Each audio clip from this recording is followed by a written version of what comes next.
अस्सलामुअलैकुम।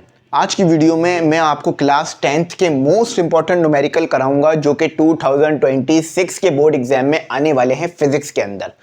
यकीन मानना ये इतने ज़्यादा इंपॉर्टेंट न्यूमेरिकल हैं कि इसमें से इंशाल्लाह आपको 4 से 5 न्यूमेरिकल ज़रूर लगेंगे क्योंकि पास पेपर के न्यूमेरिकल्स हैं ये। ठीक है, पास पेपर के हैं, मैंने मुकम्मल रिसर्च करके ये न्यूमेरिकल निकाले हैं।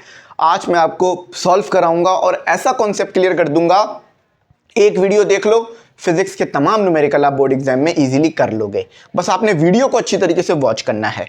ठीक है, अच्छा, आप अगर हमारे ग्रुप में ऐड होना चाहो तो हो सकते हो, वहां पर इसका भी आपको सोल्यूशन मिलेगा, इसके जो है वो गेस्ट पेपर्स वगैरह भी मिलेंगे। फीस आ रही है, उस पर आप कांटेक्ट करके ऐड हो सकते हो, नंबर आ रहा है उस पर कांटेक्ट कर लो। अच्छा चलो स्टार्ट करते हैं। देखो, जब भी न्यूमेरिकल करना है बोर्ड एग्जाम में इस तरह से करना है जैसे मैं आपको बता रहा हूं। ठीक है, आपने सबसे पहले हेडिंग डालनी है न्यूमेरिकल। ठीक है, क्या हेडिंग डालनी है? न्यूमेरिकल। अच्छा, कौन से न्यूमेरिकल करने जा रहे हो? न्यूमेरिकल करने जा रहे हो आप 1। ठीक है, उसके बाद आपने हेडिंग डालनी है गिवन डेटा, ठीक है, और टू फाइंड या रिक्वायर्ड की हेडिंग डालते हो आप, वो भी ठीक है। उसके बाद हेडिंग डालनी है आपने सोल्यूशन की। हर न्यूमेरिकल को इसी पैटर्न पे करना है। मैं डायग्राम बनाऊंगा ताकि कॉन्सेप्ट क्लियर हो सके, आपने डायग्राम नहीं बनानी। सही है, चलो सबसे पहले न्यूमेरिकल करते हैं। सबसे पहले न्यूमेरिकल में कह रहे हैं a wave moving in a pond. समझ लो एक पॉन्ड है आपके पास, इस तरह का समझ लो एक पॉन्ड है। ठीक है, उसमें एक स्टूडेंट यहां पर खड़ा हुआ है। सही है, वो स्टूडेंट इधर एक पत्थर फेंकता है।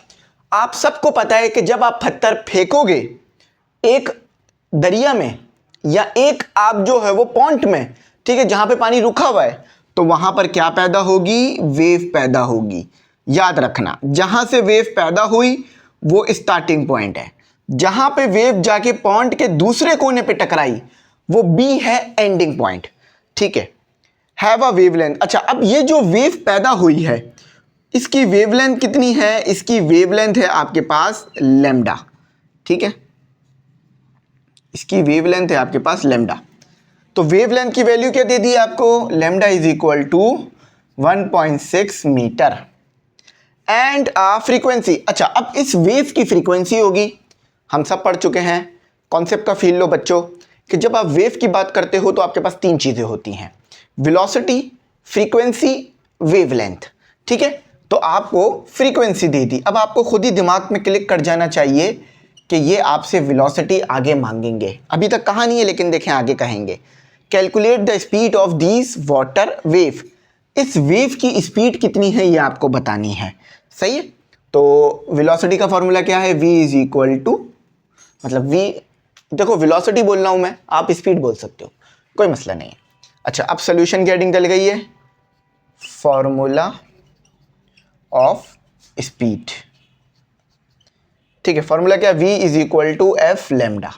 ये सिंपल फॉर्मूला है, इसमें आपको तमाम चीजें मिली हुई हैं।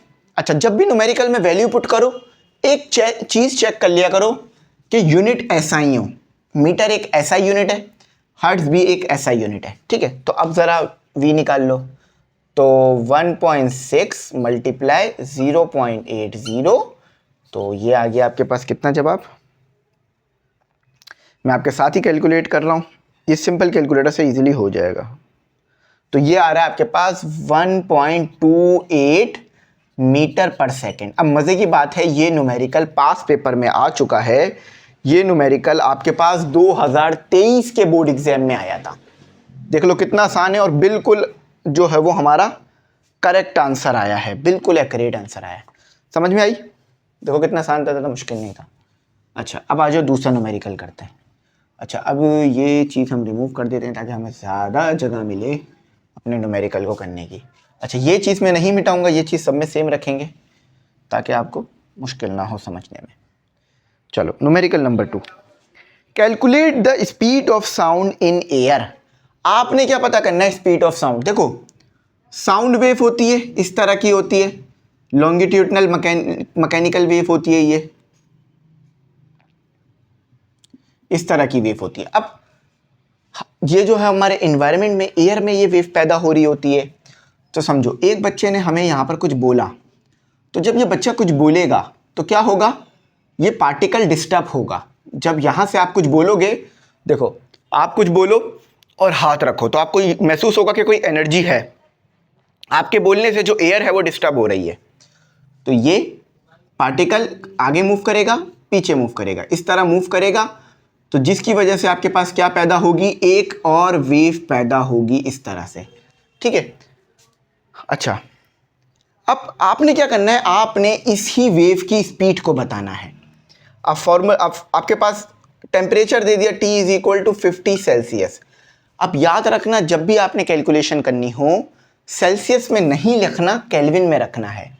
तो केल्विन में ले जाने के लिए क्या करेंगे, इसी के साथ 273 को ऐड कर देंगे। तो केल्विन में कितना आ जाएगा, ये केल्विन में आ जाएगा 50 प्लस 273, तो 323, सही है। अच्छा, given that the speed of sound eight, अच्छा 0 सेल्सियस पर, देखो अगर आपके पास टेम्परेचर 0 है, समझ लो ये V है, टेम्परेचर 0 है, ठीक है, तो स्पीड ऑफ साउंड कितनी आ रही है, 331 मीटर पर सेकेंड। देखो 0 सेल्सियस पर इतनी स्पीड आ रही है, आपने कितने पे बताना है, इतने पे बताना है, ठीक है। तो इतनी यानी 323 केल्विन पे क्या स्पीड आएगी, ये आपने बताना है। अब ज़रा फॉर्मूला सुन लो, कोई मुश्किल काम नहीं है, जस्ट फॉर्मूला अगर आपको आता है तो आप इजीली इस तरह के बहुत सारे न्यूमेरिकल कर लोगे, ठीक है। मैं फॉर्मूला आपको बता देता हूँ ताकि फॉर्मूला, अच्छा एक मिनट, जस्ट मैं फॉर्मूला निकाल ही लेता हूँ ताकि आपको बता भी सकूँ और दिखा भी सकूँ। फॉर्मूला है V इज इक्वल टू, एक मिनट में फॉर्मूला आपके सामने ही निकाल लेता हूँ, ठीक है। फॉर्मूले अगर आप याद रखोगे तो उससे ये होगा कि आपको कोई भी न्यूमेरिकल जो है वो परेशान नहीं करेगा। देखो फॉर्मूला मुझे तो याद है, लेकिन जस्ट मैं वेरीफाई करने के लिए एक बार निकाल रहा हूँ, ठीक है, क्योंकि फार्मूला इंसान जो है वो भूल जाता है या आगे पीछे हो जाता है कभी कभार। तो नोट्स में ये फार्मूले भी गिवन है सारे, आपको जो हमारे नोट्स हैं ना उसमें ये फार्मूले भी आपको गिवन किए गए हैं। देखो ये नोट्स हमने जो आपको दिए थे, हाँ फार्मूला है 331 multiply whole radical T divided by 273, ये फॉर्मूला है। अब देखो ये वैल्यू कांस्टेंट है, इसको छेड़ना नहीं है, ये वैल्यू भी कांस्टेंट है, इसको भी नहीं छेड़ना, बस इस वैल्यू की जगह आपने ये वाली वैल्यू पुट करनी है, ये वाली वैल्यू, ठीक है। चलो तो V is equal to 331 multiply whole radical 323 divided by 273। अब जस्ट कैलकुलेटर से कैलकुलेट कर लो, एक साथ कैलकुलेट कर लो चाहो तो, या पहले ये वाली चीज़ कैलकुलेट कर लो फिर इससे मल्टीप्लाई कर दो, आंसर सेम आएगा। तो 331 multiply square root 323 divided by 273, तो आंसर आ रहा है 360.03 मीटर पर सेकेंड, ये आंसर है, ठीक है। और अल्हम्दुलिल्लाह बिल्कुल एक्यूरेट आंसर आया है, बिल्कुल एक्यूरेट आंसर आया है, बिल्कुल एक्यूरेट, जैसा बुक में है बिल्कुल वैसा आया है, सही। चलो अब दूसरा न्यूमेरिकल करते हैं। अच्छा न्यूमेरिकल नंबर 2 हमारा स्टार्ट हो गया है, न्यूमेरिकल नंबर 2 हो गया, न्यूमेरिकल नंबर 3 है, ठीक है। 2 की मैं ज़रा हेडिंग डालना भूल गया था। अच्छा डायग्राम में हर में आपको बनाकर अच्छे से समझाऊंगा। अब तीसरा न्यूमेरिकल है, a boy clapped his hand.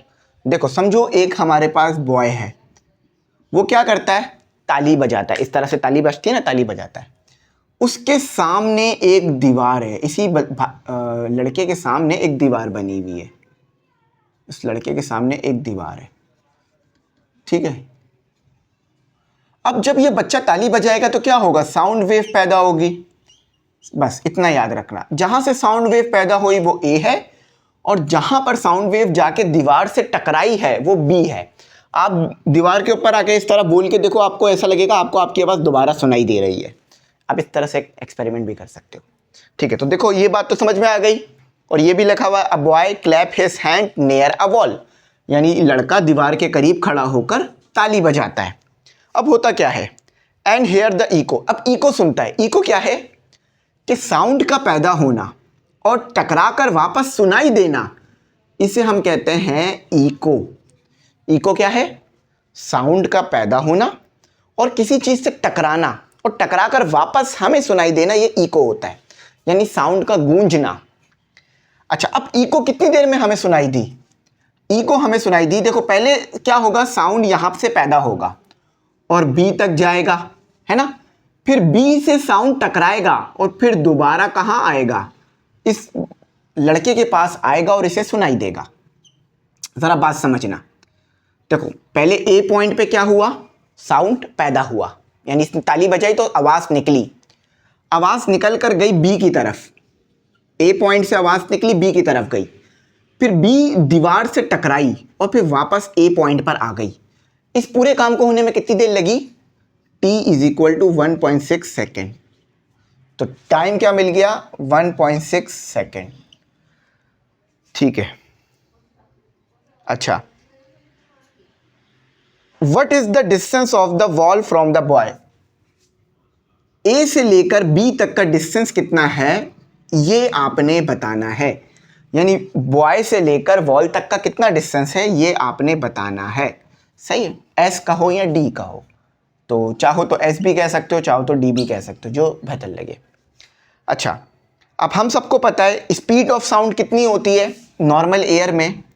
Speed of sound आपके पास नॉर्मल एयर में होती है यानी वी 340 मीटर पर सेकेंड, ये आपके पास स्पीड ऑफ साउंड होती है। ठीक है, तो ये हमारे पास स्पीड ऑफ साउंड की वैल्यू आ गई। अब एक बात बताओ, अगर आपको स्पीड निकालनी है ए से बी तक के लिए, तो टाइम भी आपको ए से बी तक का चाहिए होगा, या आपको अगर फॉर्मूला देखो कौन सा लगेगा, v is equal to S upon T. इस फॉर्मूले में आप कौन सा टाइम रखोगे जो कि ए से बी तक का है, मगर टाइम कौन सा गिवन है? ए से बी और बी से सी, है ना, यानी टाइम डबल गिवन है। देखो अगर मुझे इस पॉइंट से लेकर इस पॉइंट तक का डिस्टेंस निकालना है तो मैं कितना टाइम लूंगा? जितना टाइम मुझे यहां से लेकर यहां तक आने में लगा, लेकिन यहां पर देखो डबल टाइम दिया हुआ है, तो मैं क्या करूंगा, ये जो टाइम मुझे दिया हुआ है इसको मैं 2 से डिवाइड करा दूंगा। जब मैं 2 से डिवाइड कराऊंगा तो मेरे पास ए से लेके बी तक का टाइम हो जाएगा 0.8 सेकेंड। समझ में आई बात? ठीक है, तो t जो है हमारे पास, अब t कौन सा लिया जाएगा, इसको ये प्राइम कर लेते हैं। ठीक है, ये प्राइम कर लेते हैं और ये वाला t हमें चाहिए 0.8 सेकेंड। याद रखना, जब भी आप डिस्टेंस निकालते हो तो वो टाइम लेते हो जो कि ए से बी तक जाने में लगता है, ना कि ए से बी और बी से सी, ये तो डबल टाइम हो जाएगा। सही है, और फिर अगर इस सिचुएशन में आपने डिस्टेंस निकाला, अगर ये वाला आप टाइम रख के डिस्टेंस निकालोगे तो डबल डिस्टेंस आ जाएगा, क्योंकि पहले आप ए से बी गए वो डिस्टेंस आ जाएगा, फिर बी से सी आए वो डिस्टेंस आ जाएगा। ठीक है, तो ये क्या करना है, हमने टी को इधर ला के मल्टीप्लाई कर देना है। v कितना है 340 और t कितना है 0.8। तो अब s क्या आएगा आपके पास, 340 multiply 0.8, the answer is 272 metre. यानी a से b तक का जो डिस्टेंस था वो कितना था, 272 मीटर, जो कि बिल्कुल सही आया है और सन 2024 में ये क्वेश्चन बोर्ड एग्जाम में आ चुका है। अब बच्चे इसकी अच्छी सी प्रैक्टिस करके जाएंगे। सही है, ये छोटी सी डायग्राम भी अगर बना लेते हो तो इससे ये हो जाएगा कि कॉन्सेप्ट बहुत अच्छा क्लियर हो जाएगा। आपका कॉन्सेप्ट क्लियर करने में बड़ा मदद करेगा ये diagram. Numerical number 4, ruby laser emit the beam of red light. एक रूबी लेजर है, समझ लो एक लेजर है, इस तरह से एक लेजर है।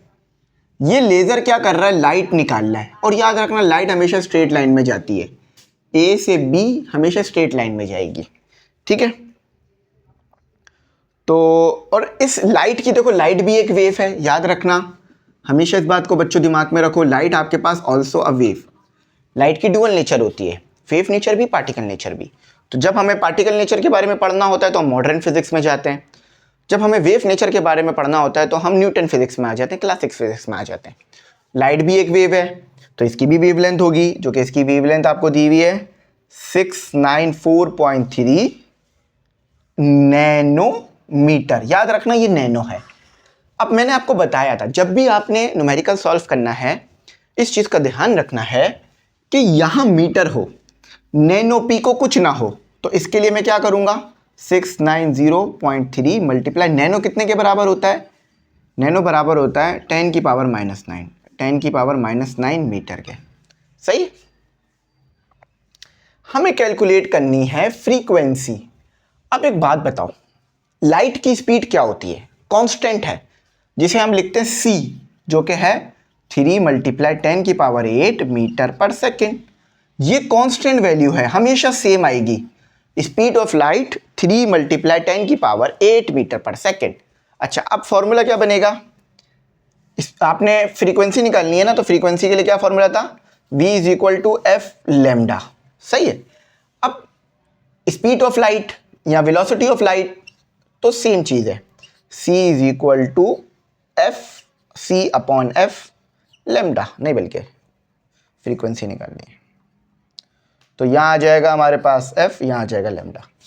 तो c की वैल्यू कितनी दी हुई है, 3 मल्टीप्लाई 10 की पावर 8, और लैम्डा की वैल्यू कितनी दी हुई है 9694.3 मल्टीप्लाई 10 की पावर -9। तो f आ गया आपके पास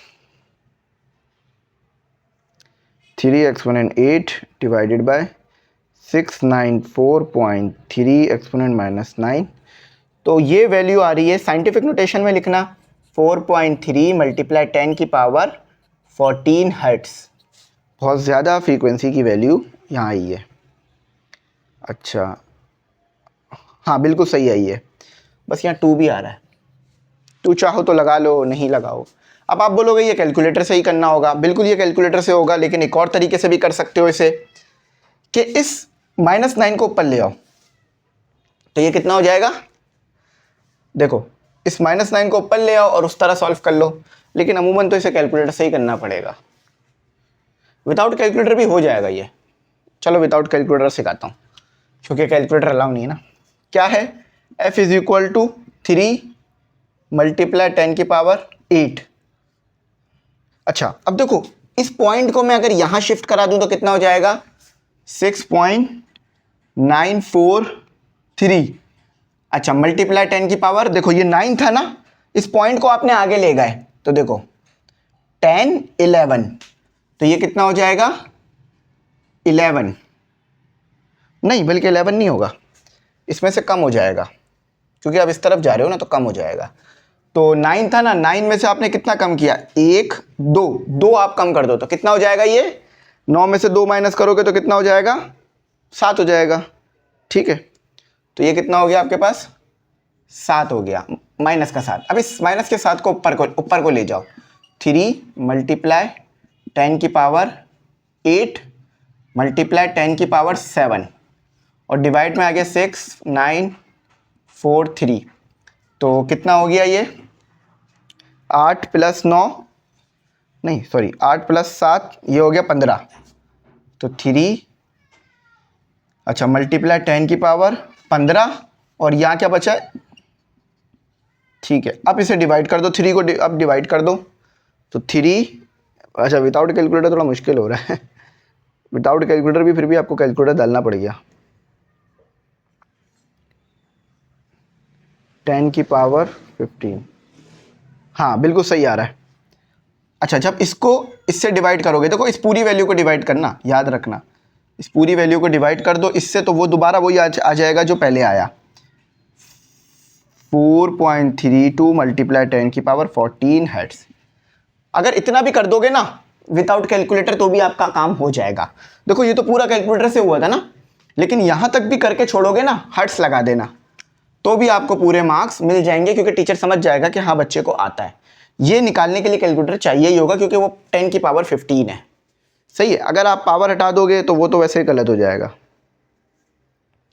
या एक तरीका और भी हो सकता है कि देखो 3 को डिवाइड करा दिया जस्ट इस नंबर से, 3 को डिवाइड करा दिया जस्ट इस नंबर से, तो क्या आया 0.432 मल्टीप्लाई 10 की पावर 15। अब इस पॉइंट को यहां शिफ्ट करा लो, ठीक है, तो क्या होगा 4.32।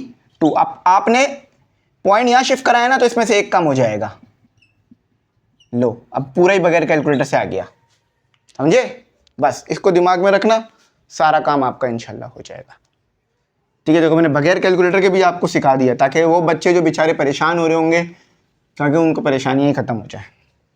क्योंकि कैलकुलेटर अलाउ नहीं होगा तो फिर ये तो नहीं निकलेगा, तो मैंने बगैर कैलकुलेटर के कैसे सॉल्व करने भी बता दिया। ठीक है, अच्छा, अब हमारे पास कौन सा न्यूमेरिकल नंबर 5, आसान है। Calculate the frequency of radio wave. अच्छा, अब रेडियो वेव है, समझो ये एक रेडियो स्टेशन है, ये एक रेडियो स्टेशन है। अब यहां से क्या होगा, वेव निकलेगी जो इस तरह से होगी, जब फ्रीक्वेंसी निकलेगी वेव निकलेगी, ठीक है। अब इसकी वेवलेंथ कितनी है, lambda is equal to 3 metre. अच्छा, और ये यूज हो रही है एमआरआई में। देखो इस तरह से नहीं है, चाहे आप रेडियो वेव ले लो या इस तरह से भी बना के आप समझ सकते हो कि रेडियो वेव है। अच्छा, सबसे इंपॉर्टेंट ये है कि इसकी वेवलेंथ कितनी है, 3 मीटर की वेवलेंथ है। अच्छा, अब कैलकुलेट क्या करना है, फ्रीक्वेंसी हमें कैलकुलेट करनी है।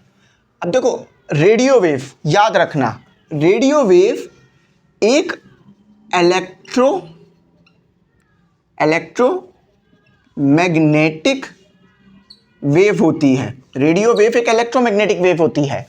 लाइट क्या थी, लाइट भी हमारे पास इलेक्ट्रोमैग्नेटिक वेव थी। Light is a electromagnetic wave. अच्छा, लाइट क्या थी, इलेक्ट्रोमैग्नेटिक वेव थी। रेडियो वेव क्या है, रेडियो वेव क्या है, रेडियो वेव इलेक्ट्रोमैग्नेटिक वेव है। लाइट भी इलेक्ट्रोमैग्नेटिक वेव थी। लाइट की स्पीड क्या पढ़ाई थी, 3 × 10⁸ मीटर पर सेकेंड। तो जब लाइट भी इलेक्ट्रोमैग्नेटिक वेव है, रेडियो वेव भी इलेक्ट्रोमैग्नेटिक वेव है, तो दोनों की स्पीड सेम होगी ना। फॉर एग्जाम्पल, अगर ये हाथ मेरा है और ये भी मेरा है, तो दोनों हाथ मेरे हुए ना। इसी तरह से अगर लाइट की स्पीड, लाइट भी इलेक्ट्रोमैग्नेटिक वेव है और रेडियो वेव भी इलेक्ट्रोमैग्नेटिक वेव है, तो दोनों की स्पीड सेम होगी। तो इसकी सी क्या आ गई, 3 × 10⁸ मीटर पर सेकेंड। बस ज़रा सा कंफ्यूज करने की कोशिश करी। अच्छा, तो V is equal to F lambda, तो C upon lambda is equal to F. अच्छा, C की वैल्यू 3 × 10⁸ और लैम्डा की वैल्यू 3 से 3 कैंसल हुआ, तो क्या आया 1 × 10⁸ हर्ट्स। ठीक है, ये फ्रीक्वेंसी आ गई। समझ में आई बात, बस इतना समझाना था आप लोगों को, और बिल्कुल सही आई है। अब बगैर कैलकुलेटर के भी आंसर निकल रहा है, तो कैलकुलेटर के लिए परेशान नहीं होना, क्योंकि मैंने कैलकुलेटर से निकाल रहा था तो बच्चे परेशान हो जाते हैं, सर ये तो कैलकुलेटर अलाउ नहीं होगा, आप चीटिंग कर रहे हैं। तो मैं आप बगैर कैलकुलेटर के भी सिखा रहा हूँ, ताकि किसी भी तरह से आंसर तो निकल ही आए। अच्छा, अब हमारे पास है 2 चार्जेस, यानी हमारे पास इलेक्ट्रिक फील्ड वाला जो चैप्टर है उसका न्यूमेरिकल है। कह रहे हैं 2 चार्जेस हैं। देखो, एक चार्जेस है हमारे पास Q1। अब Q1 पॉजिटिव है या नेगेटिव हमें नहीं पता। एक चार्जेस है Q1 और एक चार्जेस है हमारे पास Q2। 2 चार्ज हो गए। अच्छा, इस चार्ज की वैल्यू क्या है, Q1 चार्ज की वैल्यू 5 माइक्रो कूलम। इस चार्ज की वैल्यू क्या है, Q2 की वैल्यू 3 माइक्रो कूलम। अच्छा, याद रखना माइक्रो बराबर होता है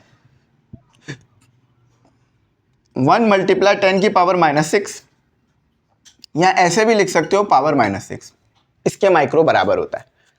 तो इसकी वैल्यू क्या आएगी, 5 × 10⁻⁻6 कूलम। आपको प्रीफिक्स नहीं लगाना, ये प्रीफिक्स है, इसे हटाना है, तो मैंने इसकी वैल्यू बता दी, तो इसकी जगह वो लगा लो। Q2 की वैल्यू है 3 × 10⁻⁻6 कूलम। अच्छा, R place at a distance of. अच्छा, अब ये दोनों चार्ज एक दूसरे से कितना दूर रखे हुए हैं, 5 सेंटीमीटर रखे हुए हैं। अच्छा, अब सेंटीमीटर में नहीं चाहिए, मीटर में चाहिए, तो R is equal to 5 centimetre, centimetre को 100 से डिवाइड करेंगे तो मीटर में आ जाएगा। तो 5 डिवाइडेड बाय 100 तो 0.05 मीटर। ठीक है, अब इन दोनों के दरमियान फोर्स कितनी है, ये चार्ज इस पे और ये चार्ज इसको कितनी फोर्स से अट्रैक्ट या रिपेल कर रहा है ये बताना है।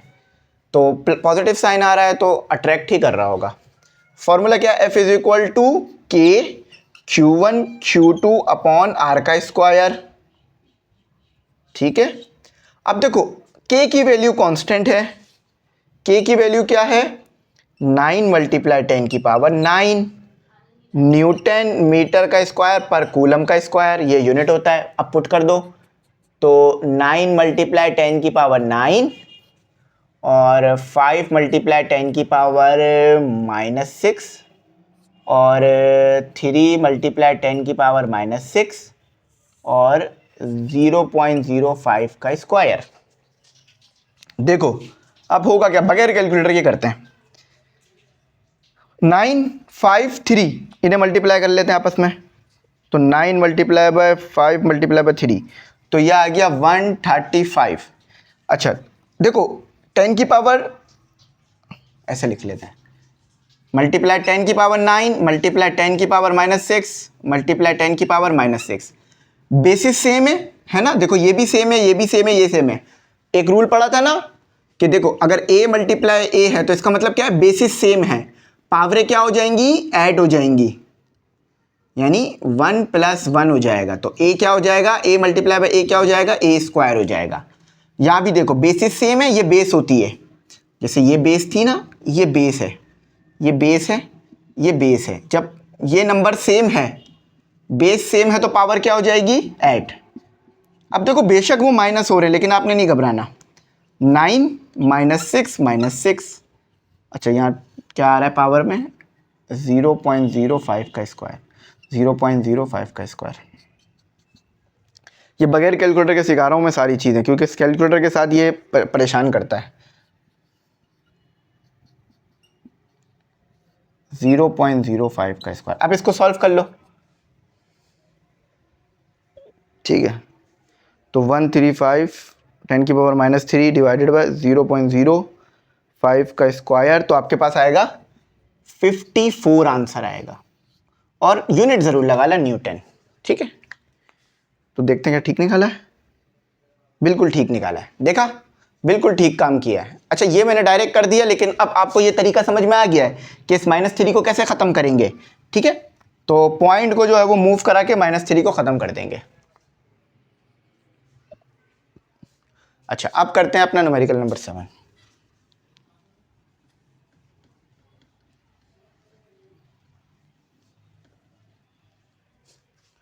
अच्छा ये हमारा अब आ गया न्यूमेरिकल नंबर 7।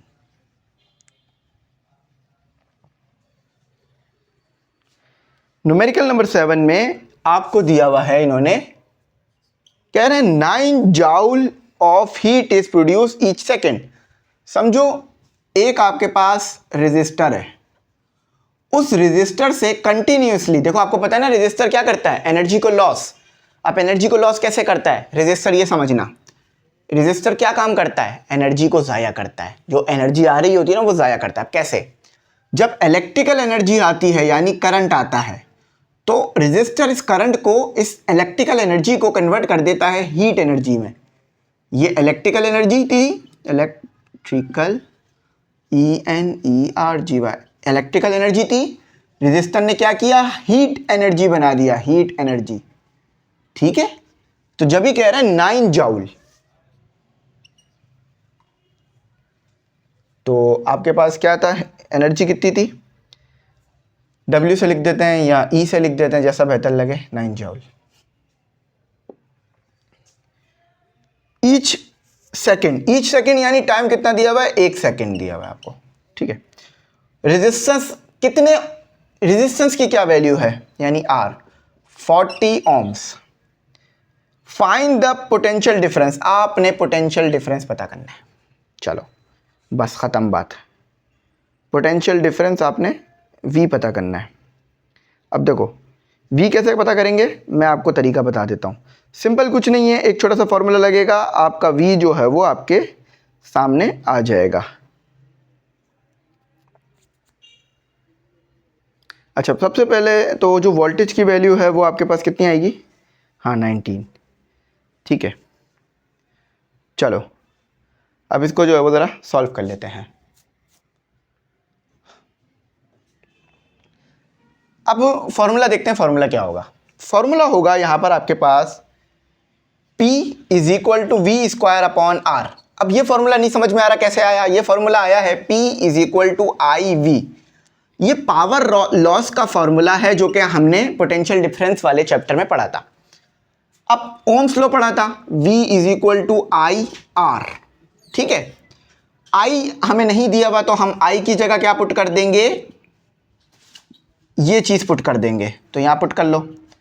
तो V R और एक और V पहले से मौजूद था, तो क्या फॉर्मूला बना, V स्क्वायर अपॉन आर। तो समझ में आ गया फॉर्मूला कैसे ड्राइव हुआ, ठीक है। ये पावर का फॉर्मूला है, पावर नहीं गिवन।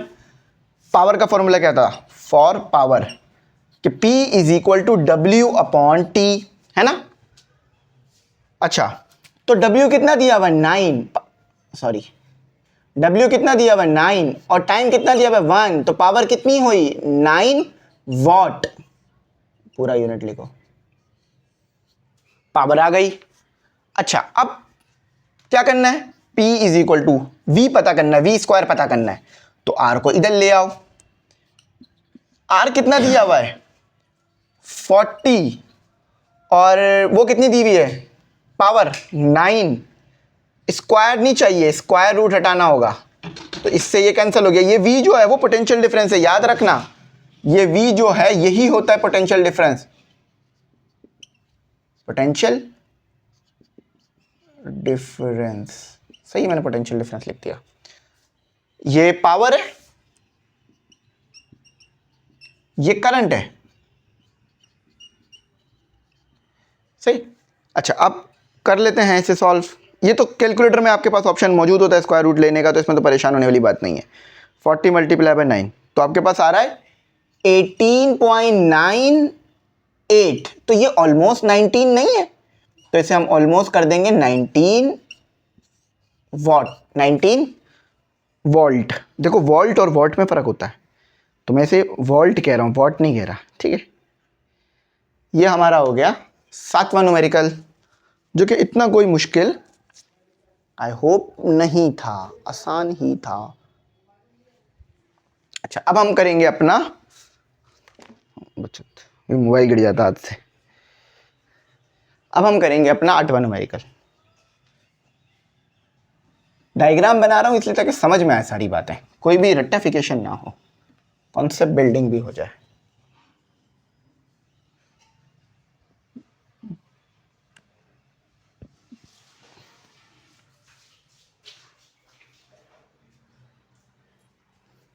अच्छा, अब हमारे पास हमारा नेक्स्ट न्यूमेरिकल है, जो कि हमारा 8वां ट्रांसफार्मर वाला न्यूमेरिकल। तो ट्रांसफार्मर की पिक्चर तो बनाने की जरूरत नहीं है। देखो ट्रांसफार्मर की पिक्चर इस तरह से बनती है, ये ट्रांसफार्मर होता है इस तरह से आपके पास। यहां पर कॉइल लगे हुए होते हैं, इसे हम बोलते हैं प्राइमरी कॉइल। अच्छा, जितने नंबर ऑफ टर्न्स होते हैं, जितनी बार तार को घुमाया गया होता है, उसे हम बोल देते हैं N1। अच्छा, और ये सेकेंडरी कॉइल होती है जिसे हम बोलते हैं S। ये प्राइमरी कॉइल P और ये सेकेंडरी कॉइल। यहां भी टर्न्स होते हैं, कुछ केस में यहां पे टर्न्स कम होते हैं, यहां पे ज्यादा, कुछ में यहां पे ज्यादा होते हैं, यहां पे कम। तो उसको हम इस टॉपिक में पढ़ चुके हैं कि इसकी वजह क्या है, उसको हम टॉपिक में पढ़ चुके हैं कि इसकी वजह क्या है, ठीक है। तो अब हम करते हैं। अच्छा, अब देखो हमें दिए हुए क्या, वोल्टेज। तो a transformer is needed to convert main. अच्छा, एक हमारे पास क्या है, ट्रांसफॉर्मर है। अच्छा, अब ये ट्रांसफॉर्मर क्या कर रहा है, a transformer is needed to convert a 200। देखो इधर आया हमारे पास 200 वोल्ट। ट्रांसफॉर्मर वोल्टेज को कम ज्यादा करता है, अगर कम है तो ज्यादा कर देगा, ज्यादा है तो कम। स्टेप अप और स्टेप डाउन ट्रांसफार्मर हमने पढ़ रखा है। तो यहां पर हमारे पास आया 220 वोल्ट, मगर हमें चाहिए 12 वोल्ट, सही है। तो हम अब कैसे 12 वोल्ट करेंगे जरा देख लेते हैं।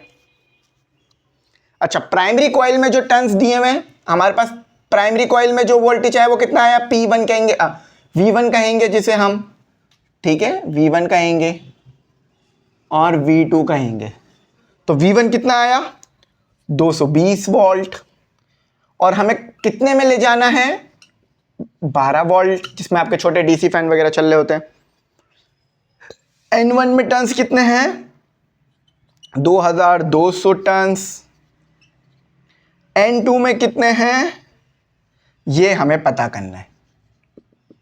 कितने टर्न हमें N2 में रखने पड़ेंगे, याद रखो कम ही होंगे। याद रखना, जब वोल्टेज को ज्यादा से कम करते हैं ना, तो जो N1 में टर्न होते हैं वो ज्यादा होते हैं और N2 में कम होते हैं।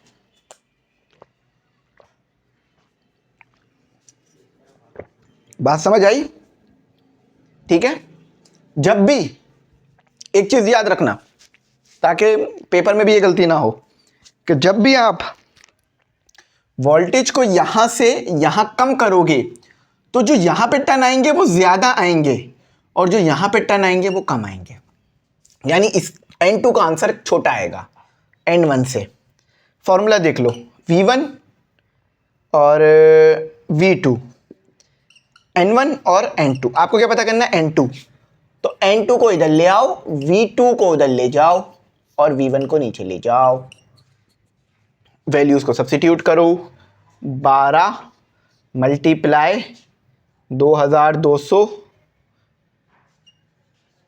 डिवाइडेड बाय 220, तो ये आ जाएगा N2।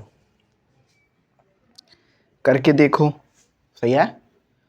12 मल्टीप्लाई 2200 डिवाइडेड बाय 2020, हाँ बिल्कुल सही है। तो 120 टन्स।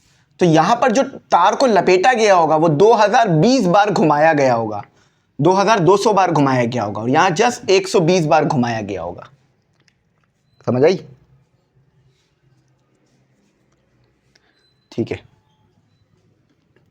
मैं कॉन्सेप्ट भी क्लियर कर रहा हूं ताकि कुछ रट्टा ना लगाना पड़े बच्चों को। हमेशा उनको ना ये रहे कि हाँ सर ने जो पढ़ाया था ना वो हमें क्लियर है, कुछ भी रट्टाफिकेशन नहीं। बस फॉर्मूला याद करना पड़ेगा, क्योंकि वो तो कॉन्सेप्ट तो फिर फॉर्मूले में है ना, मतलब फॉर्मूला तो वो अलग ही चीज़ है। अच्छा, अभी तक हम 8वां न्यूमेरिकल कर रहे थे, सॉरी गलती से मैंने नंबरिंग नहीं करी, अब हम 9वां करेंगे। अब देखो, एक वायर है, समझ लो इस तरह का आपके पास एक वायर है। अब इस वायर में से गुजर रहा है करंट, आई गुजर रहा है, जिसकी वैल्यू है आपके पास 4 एम्पियर की। अच्छा, इसकी जो लेंथ है वो 15 सेंटीमीटर की है। अब मैंने अगेन बोला था सेंटीमीटर को मीटर में लाना होगा, तो लेंथ आपके पास है 15 सेंटीमीटर डिवाइडेड बाय 100 कर देना, तो आ जाएगा 0.15 मीटर आएगा। एक बार करके देख लेते हैं, 15 डिवाइडेड बाय 100, हाँ 0.15 आ गया। करंट हमें गिवन कर दिया था I is equal to 4 ampere.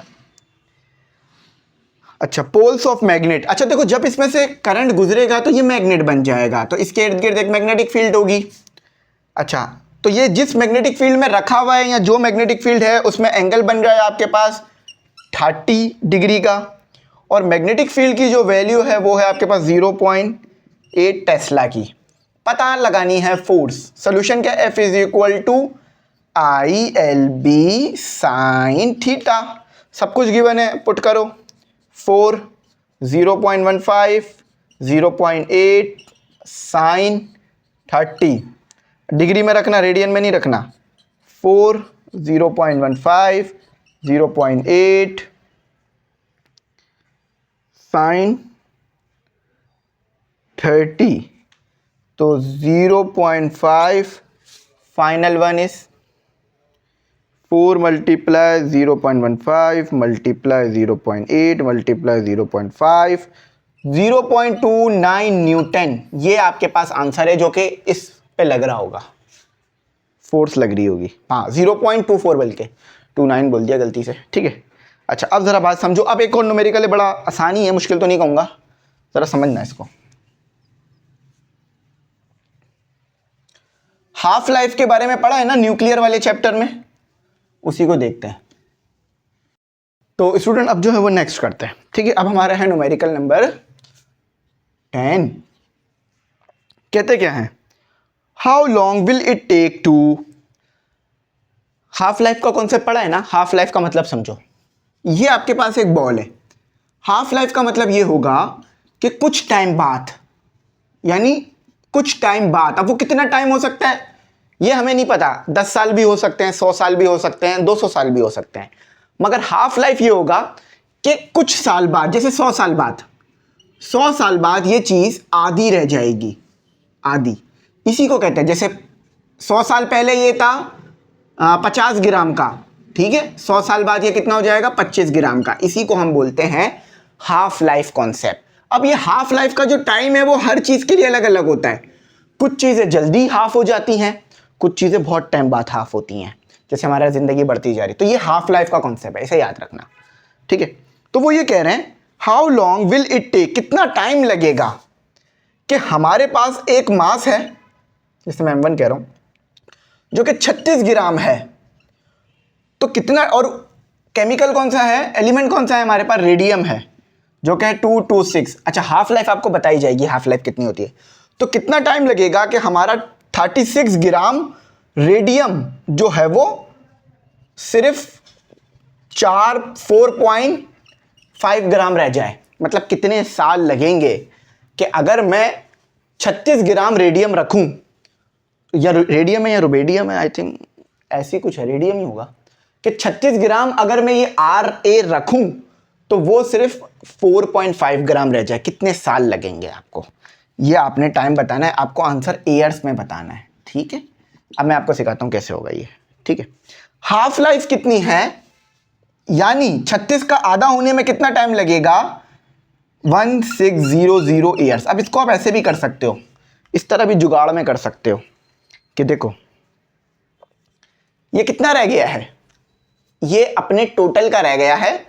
मैं इधर इसको ऐसे भी करा जा सकता है कि आप इसको डिवाइड कराओ, 36 डिवाइडेड बाय 4.5, तो ये आ रहा है 7.5 मल्टीप्लाई 1600। नहीं ऐसे नहीं होगा, आई थिंक इसमें स्क्वायर आता है। हाँ मैं आपको तरीका बताता हूँ कि कैसे करेंगे। आप इसको ऐसे भी कर सकते हो कि ये जो 36 है ना, इसको आधा करते रहो, 36 डिवाइडेड बाय 2 तो 18 रह गया, 18 डिवाइडेड बाय 2 तो 9 रह गया, 9 डिवाइडेड बाय 2 4.5 रह गया। यानी देखो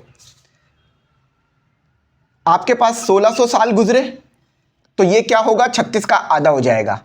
देखो 1600 साल गुजरे, 36 का क्या हो गया, ये मटेरियल आधा हो गया, कितना रह गया, 18। अच्छा 18 ग्राम हो गया। अब दोबारा 1600 साल गुजरेंगे, ये पहली लाइफ हो गई, पहली हाफ लाइफ हो गई। अब दूसरी हाफ लाइफ की बात कर रहे हैं। अब दोबारा 1600 साल गुजरेंगे तो ये 18 कितना रह जाएगा, दोबारा हाफ हो जाएगा, तो हाफ होकर 9 रह गया। अच्छा अब तीसरी हाफ लाइफ है, दोबारा 1800 साल गुजरे, 1600 साल गुजरे, दोबारा 1600 साल गुजरे तो ये 9 कितना हो गया, ये 9 हो गया आपके पास 4.5 ग्राम। यानी 3 बार हाफ लाइफ गुजरी है जब जाके, यानी 3 बार हाफ लाइफ, यानी 3 बार वो आधा हुआ है। तो आपके पास क्या वैल्यू आ रही है, 3। तो आप क्या करोगे, इस 3 को मल्टीप्लाई करा दोगे 1600 से। तो जब आप मल्टीप्लाई करोगे 1600 मल्टीप्लाई बाय 3 तो आंसर आएगा 4800 ईयर्स। बात समझ आई। देखो एक बात समझो जरा, अभी समझ में आ जाएगी। आपके पास ये बॉल थी, 100 साल में ये कितनी हुई, 25 हो गई।